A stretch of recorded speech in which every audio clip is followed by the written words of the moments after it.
基金作为一种资产配置的重要工具，基金投资的作用和力量，相信大家都很清楚。但是如何进行基金的选择和投资，不同的人有不同的想法，有人择时，有人投机，有人专注国内，有人放眼全球。大家好，我是 Lilian， 今天我们就来说说境内基金和境外基金到底有什么区别吧。首先，二者的发展程度不同。境外基金最早起源于18世纪的英国，至今已经有将近200年的历史。但在中国，基金起步较晚，目前仅有20余年，还处于初步阶段。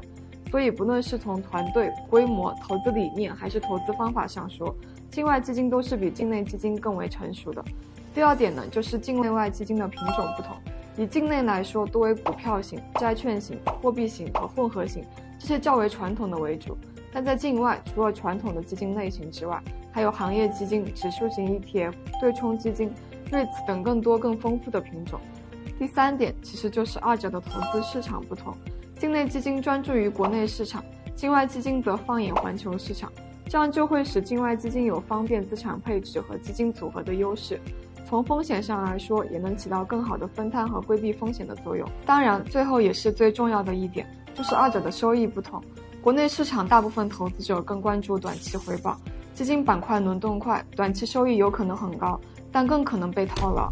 而海外基金追求的是长期价值回报，相比国内基金，收益更稳健持续。比如美国影响力最大的个股股票指数标普500指数基金，它的投资标的是美国前500家上市公司。从历史收益来看，在近30年，每年大约有 9.45% 的高复合收益，征服了无数投资者的心。鸡蛋不要放在一个篮子里的道理，相信大家都知道。但是如果篮子都放在一个架子上，对于分散风险的意义也不大。好了，今天的分享就到这里，以后我们会持续分享更多关于环球资产配置的各种干货。如果你觉得有价值或者帮助到了你，欢迎点赞、关注和转发，我们下次再见。